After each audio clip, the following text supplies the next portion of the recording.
Yamunatiravanachari Yamunatiravanachari Jaya Radha Madhava Kunja Bihari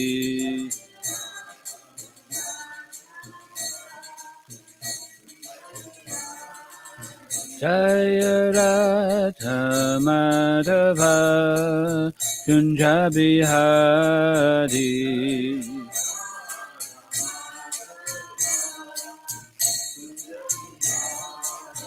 Jaya Gopi Jana Vallabha Girivardhari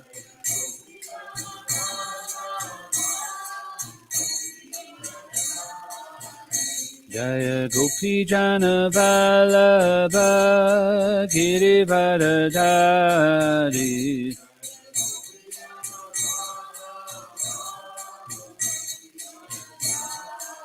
Yashodanandana Vraja Jana Ranjana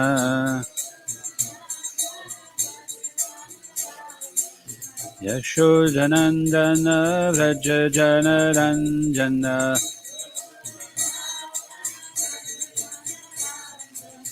Yamunatiravanachari Yamunatiravanachari Jaya Radha Madhava Kunja Bihari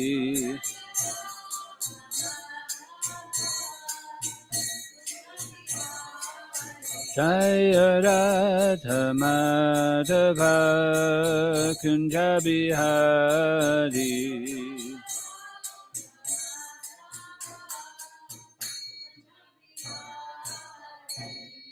Iskon Guruvinda Ki Shri Prabhupada Ki Santarad Srimad Bhagavatam Ki Nitai Gaur Premanande.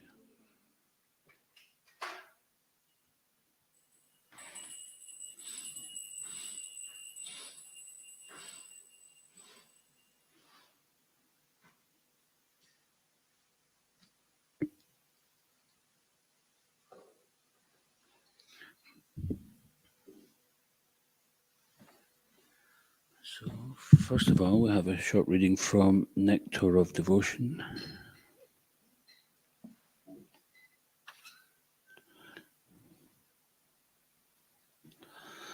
So this is Chapter 1, Characteristics of Pure Devotional Service.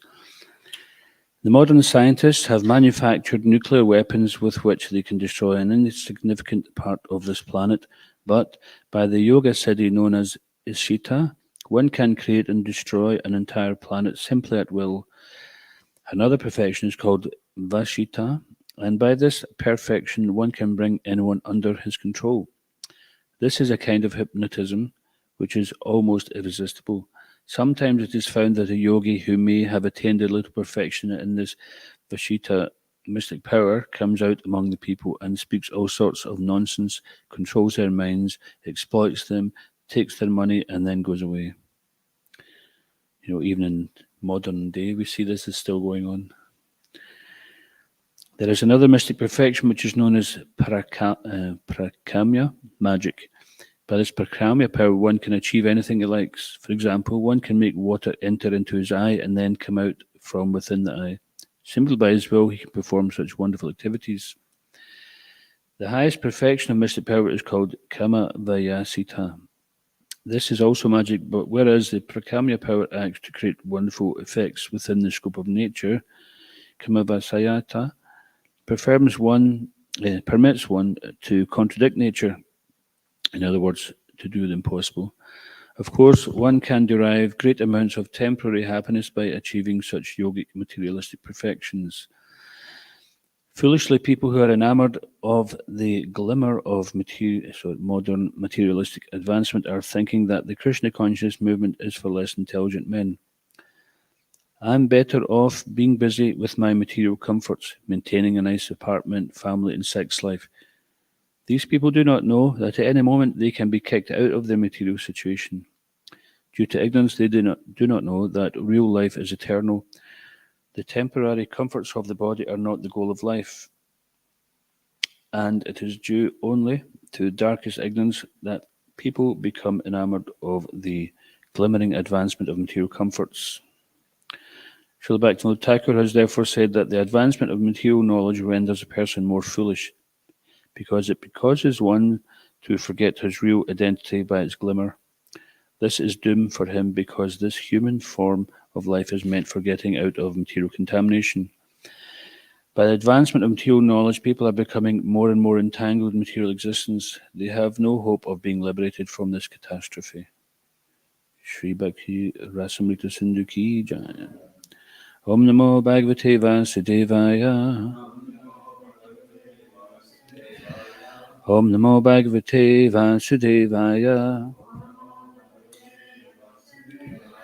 Om Namo Bhagavate Vasudevaya. Reading from Srimad Bhagavatam, Canto 7, Chapter 6, entitled Prahlad Instructs His Demoniac Schoolmates. Text number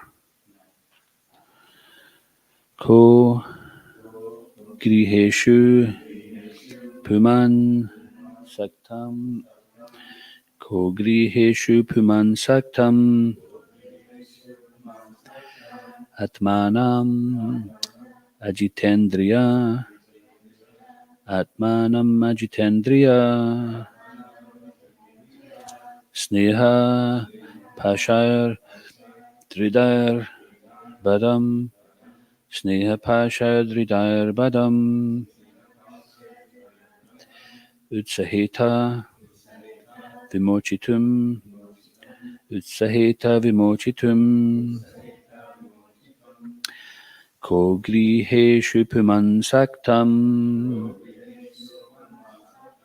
Atmanam Ajitendriya Sneha Pashar Tridar Badam Utsaheta Vimochitum Ko Griheshu Puman Saktam Atmanam Ajitendriya Sneha Pashadridayar Badam Utsaheta Vimochitum Ko Griheshu Puman Saktam Atmanam Ajitendriya Sneha Pashadridayar Badam Utsaheta Vimochitum. Please chant. Ko Griheshu Puman Saktam Atmanam Ajitendriya Sneha Pashadridayar Badam Utsaheta Vimochitum Ko Griheshu Puman Saktam Atmanam Ajitendriya Sneha Pashadridayar Badam Utsaheta Vimochitum. Mataji's.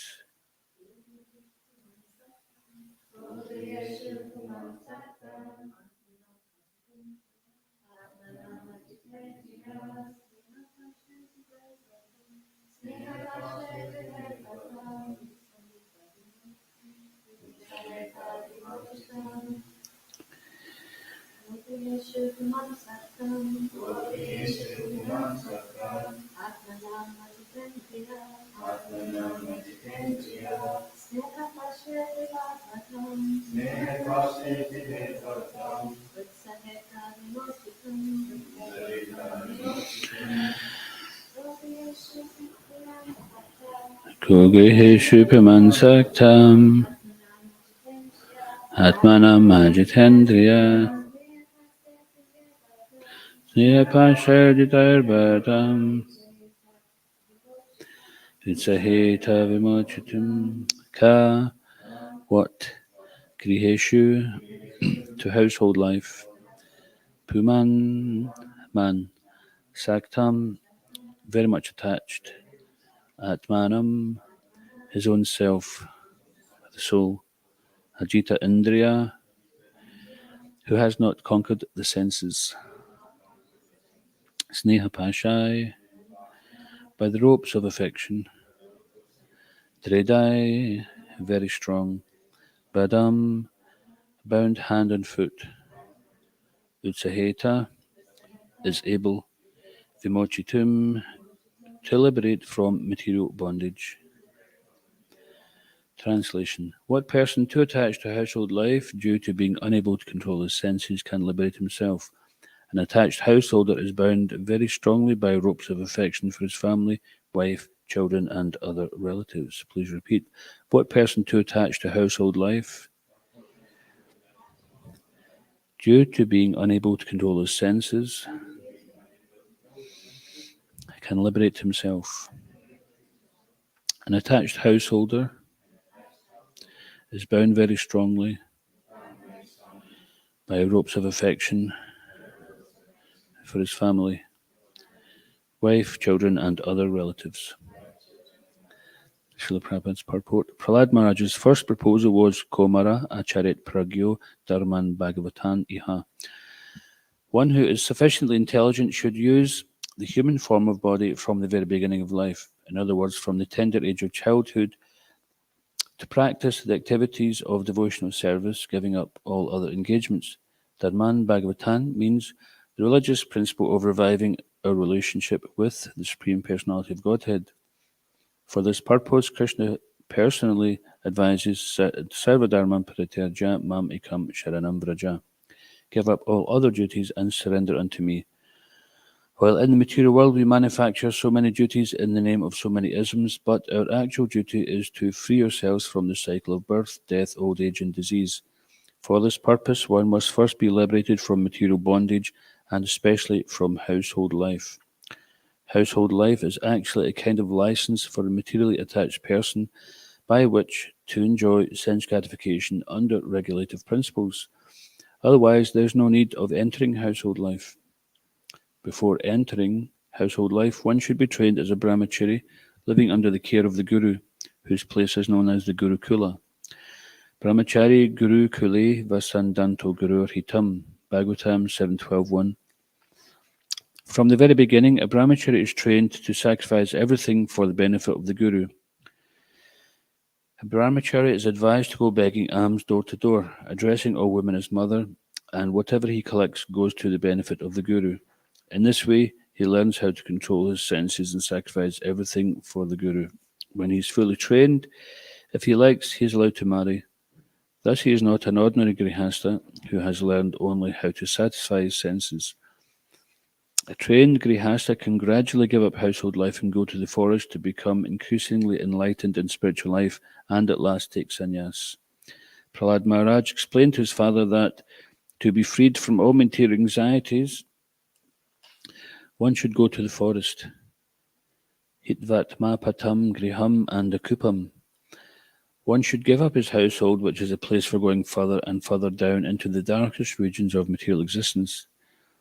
The first advice, therefore, is that one must give up household life, griham and akupam. However, if one prefers to remain in the dark well of household life because of uncontrolled senses, he becomes increasingly entangled by ropes of affection for his wife, children, servants, house, money, and so on. Such a person cannot attain liberation from material bondage. Therefore, children should be taught from the very beginning of life to be first-class brahmacharis. Then it will be possible for them to give up household life in the future. To return home back to Godhead, one must be completely free from material attachment. Therefore, Bhakti Yoga means Vairagya Vidya, the art that can help one develop a distaste for material enjoyment. Vasudevi Bhagavati Bhakti Yoga Prayojita Jana Yat Yashu Vairagyam Gyanam Cha Yad Ahoitukam. By rendering devotional service unto the personality of Godhead, Sri Krishna, one immediately acquires causeless knowledge and detachment from the world. Bhagavatam 1:27. If one engages in devotional service from the beginning of life, he easily attains Vairagya Vidya or Ashakti detachment and becomes Jitendriya, the controller of his senses. One who perfectly engages in devotional service is therefore called Goswami or Swami, master of the senses. Unless one is master of the senses, he should not accept the renounced order of life, sannyas. A strong inclination for sense enjoyment is the cause of the material body. Without full knowledge, one cannot be unattached to material enjoyment, but as long as one is not in that position, one is not fit to return home back to Godhead. Om Agyanatimarandasya Gyananjanaslakaya Chakshurmlitam Yana Tasmai Shri Gurave Namaha Mukam Karoti Vachalam Pangam Lagate Girim Yatkripa Tamaham Vande Shri Girim Dinitaranam Jai Shri Krishna Chaitanya Prabhu Nityananda Shri Advaita Gadadhar Shri Vasadi Gaura Bhaktavinda Hare Krishna Krishna Krishna Hare Hare Hare Rama Rama Rama Hare Hare.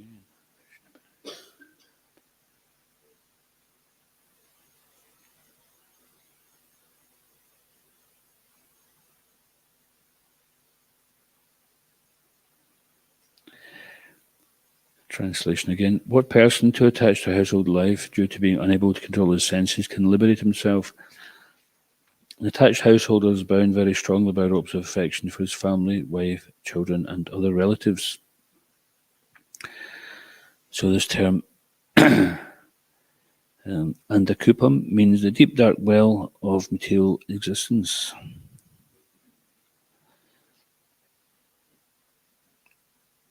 So there was one devotee. There's this example actually that if one falls into a well, in India sometimes they dig wells in the field for irrigation purposes, and if the well dries up, then it gets left, and it may get grown over. And sometimes people fall into these wells, and it's described that if you fall into that well, then unless somebody hears your cry for help, you've got no chance of getting out. You'll not be able to climb out of it, because by the time you fall in there and you've broken a few bones, you're not going to be able to crawl out of that. And we know one devotee who actually in Mayapur, or well, India actually, I can't remember, it was Mayapur many years ago. He was out and he did fall down such a well, and that example came back to him, and he realised this is the only chance I've got is to call for help. And he did, and somebody threw down a rope, and he had to get the rope tight around himself and try to simultaneously help himself up while being pulled up. And this is exactly the description given, that material enjoyment is actually the cause of our material entanglement, repeated birth and death. And as Srila Prabhupada mentions in the purport, this desire for material enjoyment is the very cause of having material body, because basically Krishna is fulfilling everyone's desire since time immemorial. So if we want to enjoy like a cat or a dog, then they say, okay, have a cat or dog body, that's what you want, there you go. So like they say in Buddhism, be careful what you want because you might get it. So whatever and there's so many species of life there which will facilitate whatever state of mind we create. And Krishna explains in Bhagavad Gita that because of the activities and desires we cultivate in this life, then we're already planning the next life as body. So the living entity has a certain type of eyes, ears, nose, mouth grouped around the mind based on the desires of the living entity. Sometimes you can practically see that. It was interesting because it's a little bit mundane, but in the one Scottish newspaper, I don't know if it's still printed, called the Sunday Post. Is it still printed? They used to have this this comic strip called The Bruins. And Brun is like Scottish for brown, so someone whose name is Brown is called Brun. And there was one episode where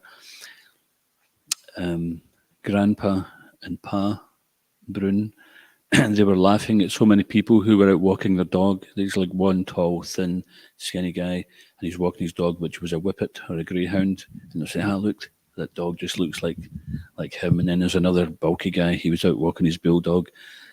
And they were laughing at so many people. And then people were becoming disturbed. And then something happened, actually. Two little Scotty dogs came along and they were spitting an image of these two guys with their whiskers and all that.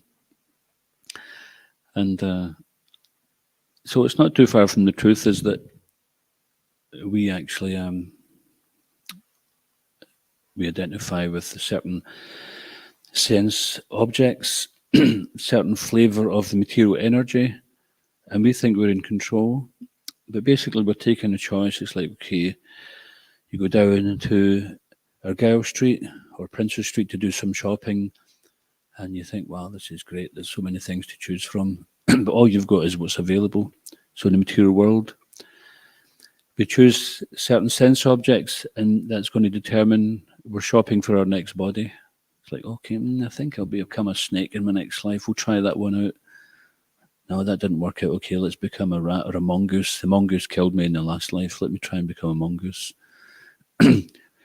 We don't have much freedom. It's not necessarily that at the end of every life we get to choose.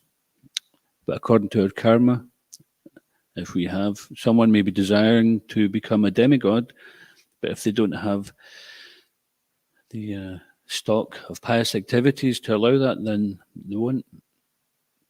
Someone may desire liberation. Some people even think they're liberated, but unless the actual symptoms are there, or unless they detach themselves from material attachment, then they cannot be liberated. And just as Prabhupada was talking earlier on in the Nectar of Devotion about certain unscrupulous yogis who perform austerities, get some mystic power, and then they cheat the innocent public for some materialistic gain, then similarly, there are people who profess themselves to be liberated and sometimes even think they are, and they fool other people to thinking that they are. And this is called vimukta maninas. That in their mind they think they're liberated. So elsewhere in the Nectar of Devotion, it's described that one should not think that you're safe until you're back at Krishna's lotus feet in the spiritual world, because padam padam yad vipadam natesham, in material world, the step after step there is danger. And that danger is becoming entangled. So here Srila Prabhupada says, okay, if one is materially attached, then we can utilize that in such a way that with vairagya and vidya, with detachment and knowledge, we can become detached. And the type of detachment which is being advised to us is called yukta vairagya, to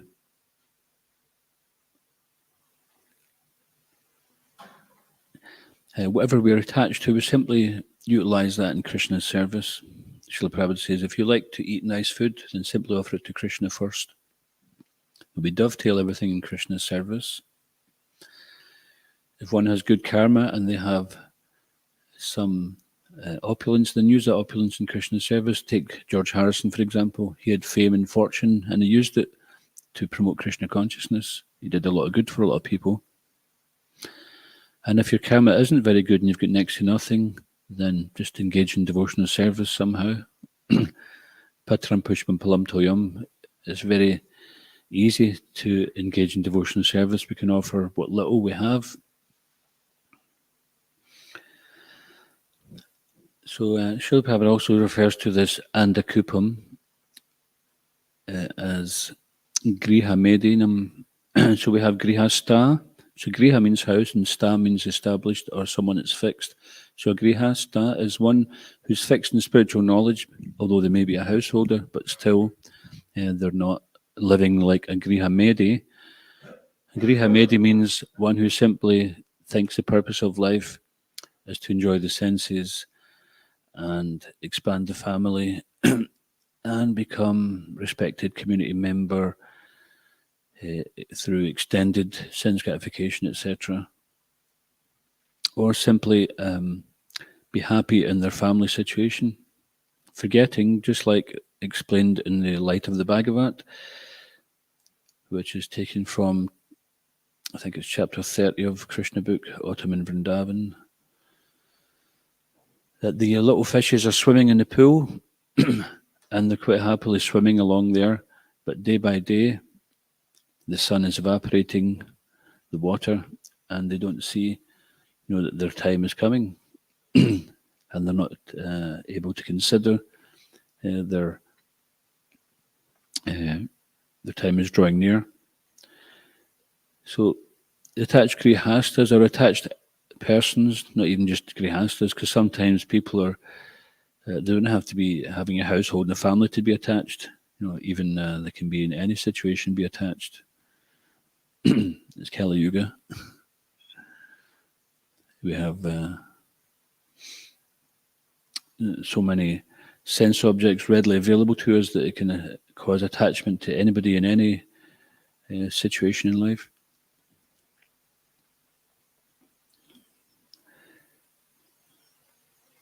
But this Krishna consciousness is giving us the opportunity to wake up from that and refocus our attachment towards Krishna.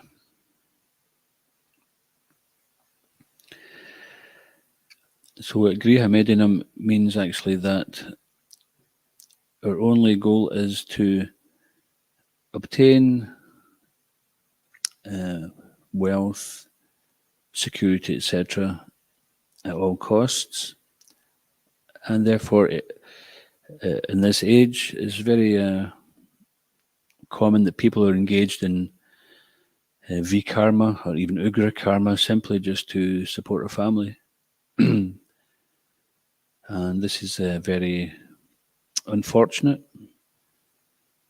because they work hard to maintain a family which, a few short years will be over, and then the results of the work they did will be future suffering. So therefore the devotees see this and they want to help. They want to go and offer transcendental knowledge. They want to offer a way out of this and let them know that there's another way to live. You don't have to stop externally. Internally, it's a change of heart. That's what has to happen.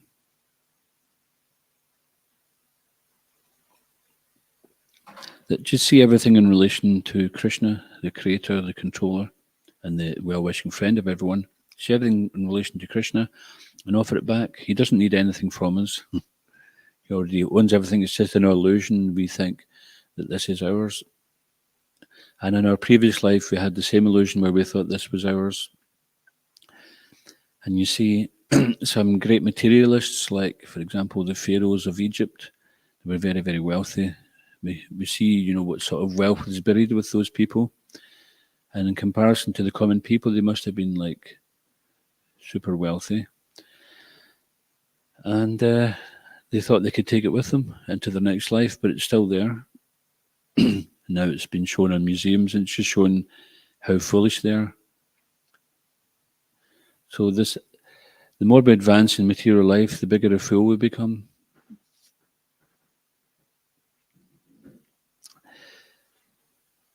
So unless we utilize that material advancement in Krishna's service, but if simply we continue with ignorance, then we just become deeper and deeper into the well. We're just digging the well deeper and making it more difficult.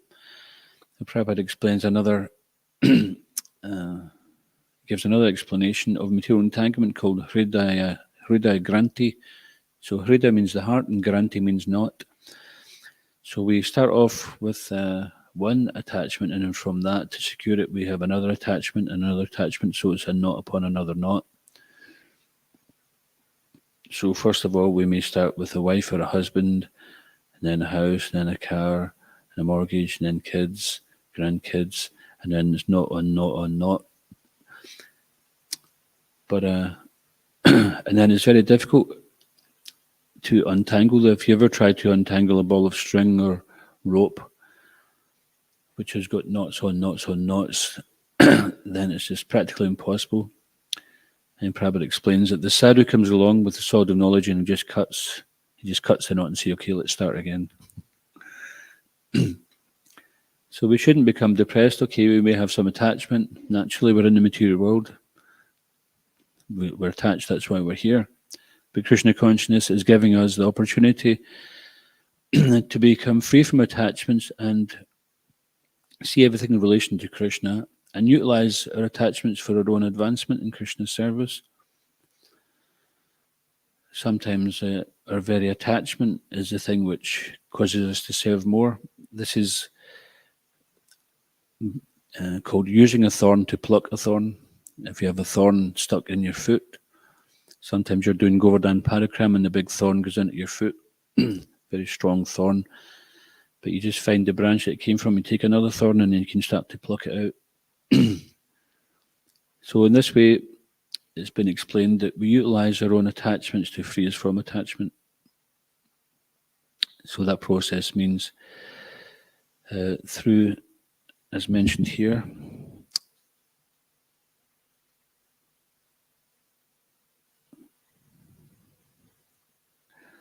that a brahmachari, or we can substitute that word brahmachari for devotee, because everybody who comes to Krishna consciousness, takes the vows, etc., is on the same category. So is trained to sacrifice everything for the benefit of the Guru. And perform service, and this way he learns to control his senses and sacrifice everything for the spiritual master. And when he's fully trained, if he likes, he's allowed to marry. Thus, he's not an ordinary grihasta who's learned only how to satisfy the senses. So, devotee grihasta is not an ordinary grihasta. Ordinary grihasta technically means grihamedi, where the household is a source of entanglement, but a devotee grihasta means the household is a source of liberation. And a trained grihasta can gradually give up household life and go to the forest. So it's not necessarily that the ever-expanding society of ISKCON, everybody at the age of 50 is going to go and live in the forest, because you'll be bumping into all your friends and family in the forest. There'll be so many devotees. You imagine what forest you're going to go to? Loch Lomond. There's a forest up there. And then you cut yourself a little scene up there. Then the Forestry Commission come and remove the forest. It's not so practical.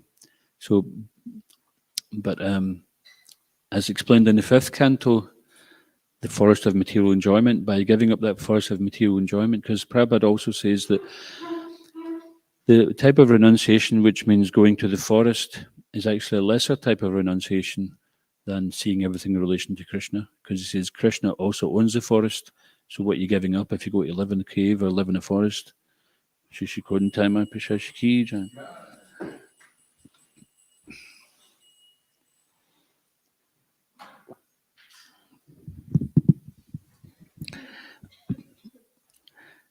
So we don't really have anything to give up because we don't have anything. We just have an illusion. We have a concept. But to give up that concept, that is a liberating factor. Give it this, and this is the first thing Prabhupada explains in the 1st canto of Aham Mameti. The first principle of material life is Aham Mameti, that everything is mine, I, me, and mine. We set our eyes on something, we think that's mine. You see, children are very much like that. They don't have to be trained up, right? They just know for a start, this is mine. And some people who are like kleptomaniacs, anything they see, they think, I want to have that. I'll make that mine. So we're all kleptomaniacs in one sense, because everything belongs to Krishna. And we've said, no, this is mine, Krishna. You're not getting it back. He says, okay, we'll wait for 70 years. I'll just get it back. I'm patient. I can wait. Okay, take it with you. No, I can't. Come on, pharaohs, take your gold with you. or the various other important people thinking they can take the riches with them. And as I say, there's no pockets on a shroud, right? A shroud is like the cloth which covers the dead body. There's no pockets on it where you can put your stuff in and take it with you. But people think that just because they have an idea, that a sentimental idea, that it's like it was, I heard it was one famous guitarist died recently, and some comments were saying, "Oh, he's joined a great gig in the sky with this one and that one." I thought, what a load of sentimental nonsense. There's no proof of that. They like to think like that because it makes them feel, yeah, I'll be there as well. We'll go to a huge big concert. We'll have eternal Woodstock.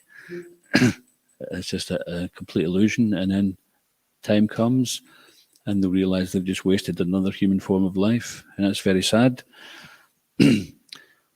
But Lord Chaitanya says, Jeev Jago, Gorachanda Bali Kotanida Jarmaya Pisa Chirikoli. He's chanting, wake up. And what is that, wake up? Chant Hare Krishna mantra.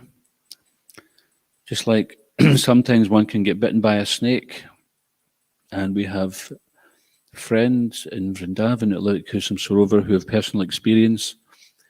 There's around Govardhan, there's a village of snake charmers and whatever else they get up to with snakes, I don't know. And I've seen it with my own eyes, that one boy was playing a flute. He was sitting on the banks of Kusum Sarovar, and two snakes were swimming over towards him on the water. And he says, he stopped playing, and he seen me coming. He says, just look, the snakes, they're attracted by the sound of the flute. And then he played a different melody, and then they went back. And he says, but you also, you can attract the snakes, and you can also send them back to where they came from. Anyway, so the story is that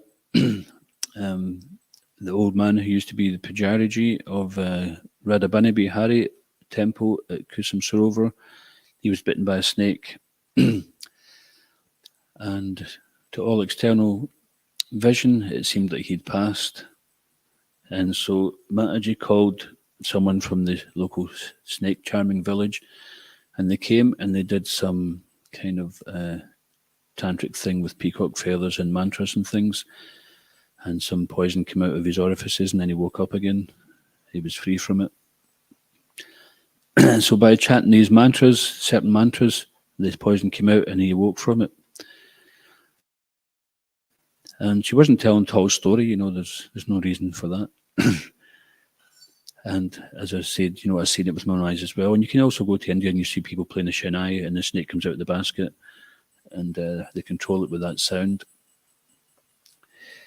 So the sound of mantra also controls them and controls the effects of them. So Lord Chaitanya is saying, wake up from this slumber of illusion. Maya's got you under a spell. And the spell is broken by the transcendental alarm clock of the Hare Krishna Maha Mantra. Just like we're in ignorance, we're sleeping and we're dreaming, thinking, oh, this is great.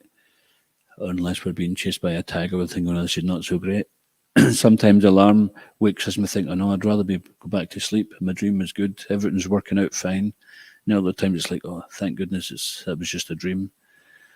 But in either case, happy dream, nightmare, whatever it is, it's not real. It's real in the sense that we experience it in a subtle platform, but wake up and we see that the body hasn't been damaged, hasn't been chewed up by a tiger. So that alarm clock is waking us up to the real life. And this Hare Krishna Maha Mantra is waking us up to the real life, that don't remain attached to this material world. You don't belong here. You belong somewhere else. You've come into this world saying, my dear Lord, I won't forget you. But we've forgotten this promise and remained in great ignorance. So the Lord appears, Yada Yada Dharmasya, whenever and wherever there's decline in religious practice, Pranitana Sadhanam Vinashaya Chaduskritam, to deliver the pious and annihilate the miscreants. So in Kali Yuga, when Lord Chaitanya appeared, he was indiscriminately giving the mercy to everybody, and the annihilation of the miscreants is to annihilate the demoniac mentality, and nobody is barred from taking shelter in the Lord. And simply we just have to take this Maha Mantra and follow the directions of Guru, Sadhu and Shastra, and then everything works out.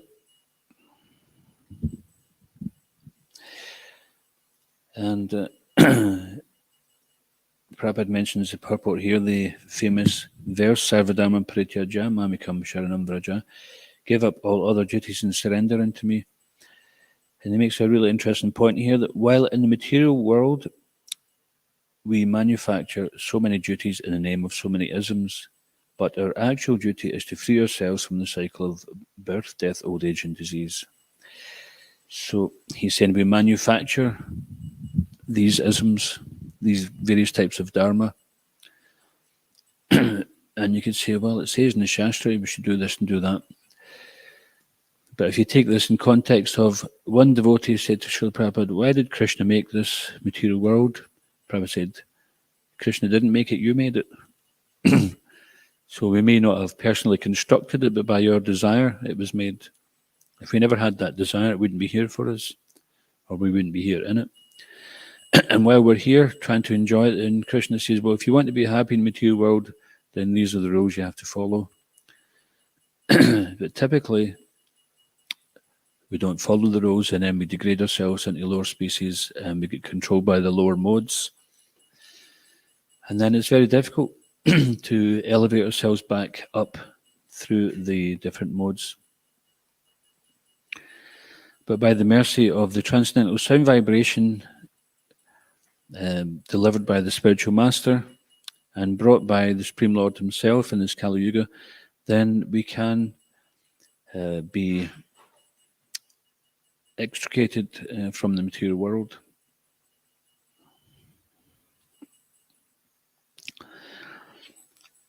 So sometimes people utilize their material dharma.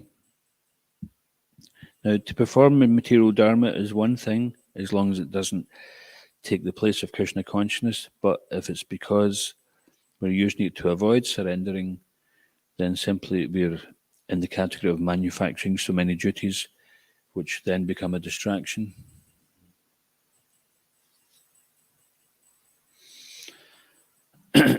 So if the goal of life or the goal of dharma is Sanatan dharma, then, or is the goal, we have to keep that in mind. And while performing other dharmas, not forget that the ultimate goal is Sanatan dharma. And we can fulfill materialistic duties while being still endeavouring to be Krishna conscious.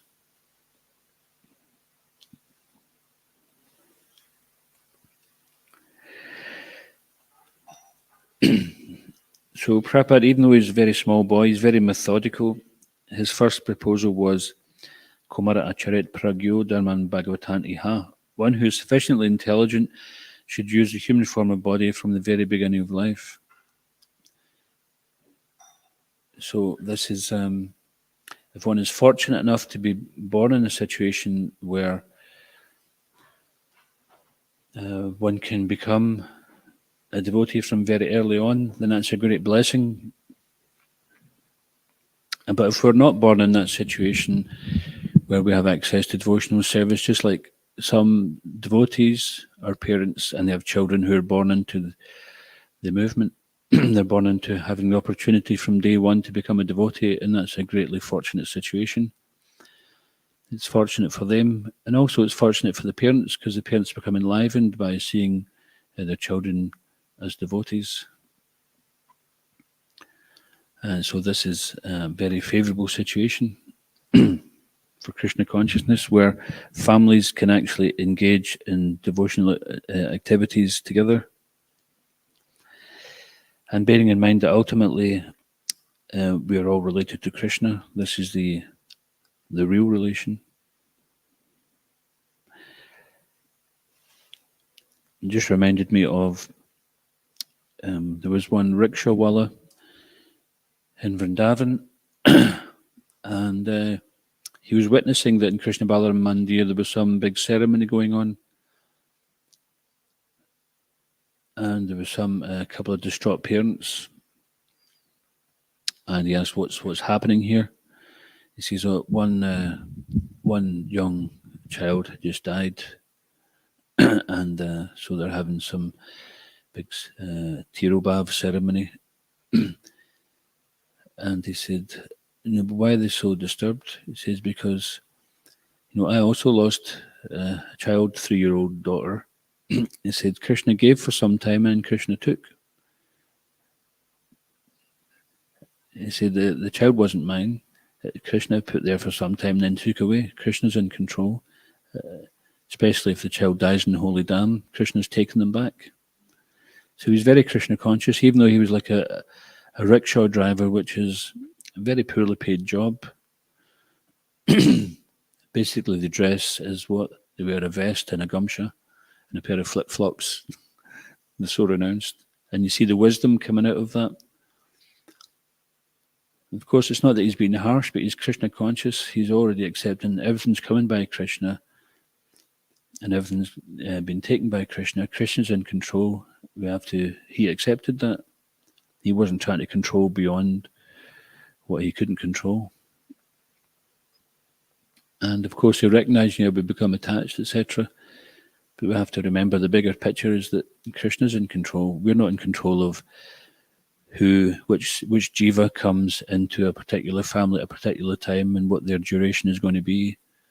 We don't know all these intricacies of action and reaction. But if we have faith that Krishna is in control, then we can become free from anxiety. So this first instruction of Prahlad Maharaj is that from the beginning of life, one should practice Krishna consciousness, devotional service. So if we're not able to do that, then as soon as we become aware of that, then we should do that. If not, then we may put it off and later on regret it, thinking, I wish that I had just taken to Krishna consciousness when I had the opportunity. So the opportunity is here for devotional service now. I remember Atmanivednam Swami was visiting Krunabhavan once, and someone asked a question about, he was giving a talk about surrendering to Krishna, engaging in service, etc. And one person says, well, I think I'll just do a little bit this life and I'll get a better opportunity for the next life. He says, what better opportunity do you have than what you've got right now? He says, you've got the holy name, you've got prasad, you've got the deities, you've got service, you've got Guru Parampara, Shastra, everything's there. There's not going to be anything more next life. And if you take the chance, you might not be in a better position. Kali Yuga is only going to get worse. Is it going to be more favourable or is it going to be more difficult? So the best opportunity is now.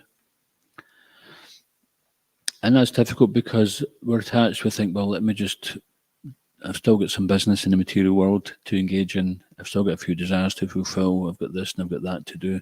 I'll come to Krishna consciousness in a little while. I'll get there. But if we put it off, then before we know it, time has passed. So, of course, I'm preaching to the converted here because everybody here is already devotees and they've already realized these things. But other people out there haven't. And unless we had got the mercy of some devotee and ultimately the mercy of Srila Prabhupada and Lord Chaitanya, then we would be out there as well. And so we can become, we become indebted. It's interesting because normally when you do some work for a company, they become indebted to you, they've got to pay you something. But when you work for Krishna, you become indebted to him because he's given you that privilege of devotional service. I remember one devotee complaining, saying, I've done so much for ISKCON. And Prabhupada says, and ISKCON has done so much more for you. And this is the fact of the matter. Yeah, we certainly do something. And, Krishna and Prabhupada are pleased that we're doing something to forward the movement. But actually, we're benefiting more. It's not that without us, Lord Chaitanya is sitting there thinking, oh no, how am I going to spread this movement? I need to depend on back to space case here or whatever it is. Krishna is the supreme controller, but he's given us the chance to get the credit and get the blessings and purify ourselves by engaging our senses, Rishikena, saving them back to Uchite. engaging our senses in the service of the master of the senses, then because Krishna is pure, because he is in control, then we also become controlled. And we become purified, just as the iron rod in the association of fire becomes like fire, and you take the iron rod out and you touch it to things, it will burn it. And then, so similar, when we keep in the fire, and we can spread that fire to others.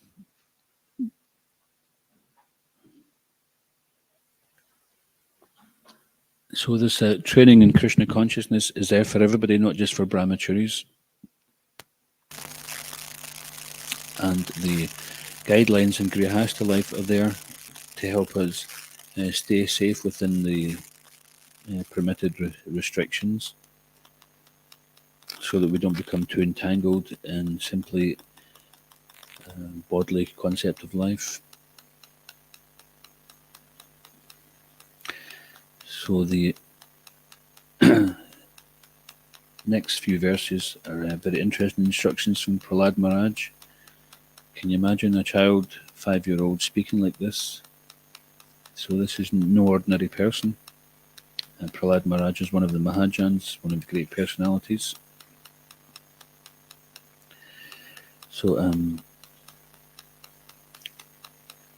we can take these lessons and really try to meditate and consider how this applies in our life, put it into practice. So each day we're going to be going through one of these verses, and each verse is like another lesson and another lesson. And Prahlad Maharaj's mood was that he didn't want to retire into the forest. He actually wanted to go where the busiest places where the people were, and go into the cities and give Krishna consciousness, because he was deeply compassionate, even to his father, who abused him so severely. He was compassionate to him, he just wanted well for him. So that's the mood that we have to develop. So we'll just stop there. Any comments or questions? Okay, good. Thank you, Prabhu, for the class. Somewhat at the theoretical level, I can understand everything is temporary and not becoming too attached and practicing Krishna consciousness. But also in the practice of Krishna consciousness, quite familiarity, say, with the process, morning program and things and all. But how to advance more in Krishna consciousness, how to develop that real knowledge in Krishna consciousness. So our level of understanding increases as we continue with our regular daily practice, process of Chittodarpana Marjanam, cleansing the heart, cleansing the mirror of the mind. So as we become, Prabhupada said, I've given you everything. So whatever he's given us, we're already doing, and our understanding will deepen more and more. So just like whatever we may have read Bhagavad Gita last year, 2 years ago, 5 years ago, we understood something. We continue with the process, and our understanding deepens more and more. And so by practical application, so we have to engage our mind and senses in the Lord's service, and that purifies the mind and senses. And when we're purified, then we can understand more. So we have to keep good association, practicing the various directions as given in the nectar of instruction, keeping good association, avoiding bad association, and keeping good habits, avoiding bad habits, etc., and keeping a regular daily practice. And by doing that, then simply we are going to uncover that eternal knowledge which is already in there, which when we read these books, it's not just like you read the book, okay, now I understand it, I don't need to read it again. The depth of these books is, because these are Krishna's words, either words by Krishna or words about Krishna, then and because Krishna is unfathomable, then there's no limits as to how much we can understand. So our understanding deepens more and more as we practice. And we have to obviously avoid offences, and follow the process. Anything else? Anyone like to add anything to that? Anything?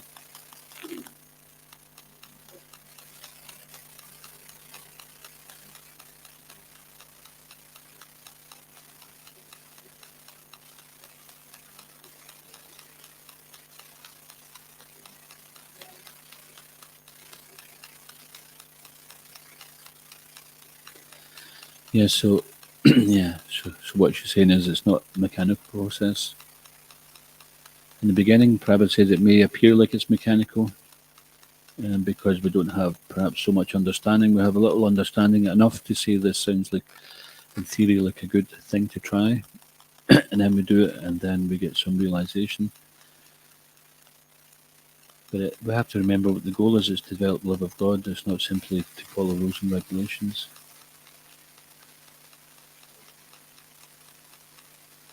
Don't slacken.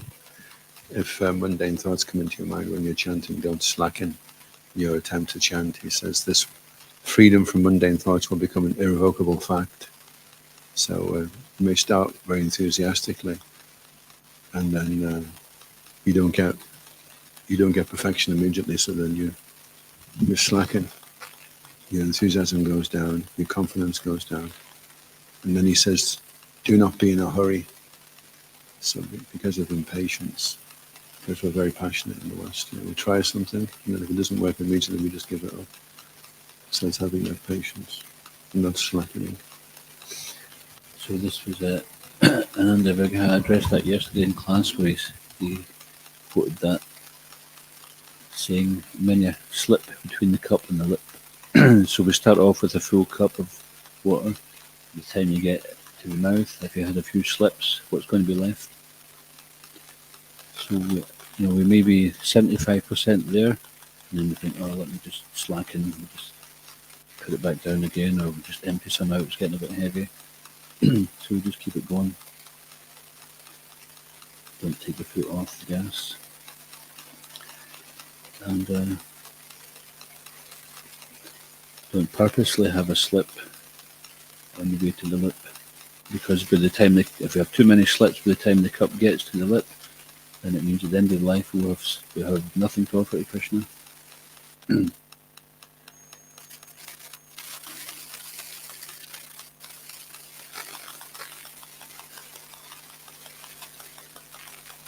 Yeah, so unmotivated and uninterrupted. This is what is the eternal constitutional position of the living entity, and this is the opportunity we have in this life. Therefore, if there's some interruption there, then it has to be restarted again sometime. So we'll keep that momentum going by good practice, good habits. I think we can stop. It's time for prasad.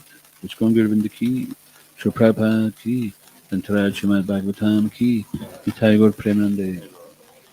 His Grace Prabhupada Prana Prabhu ki.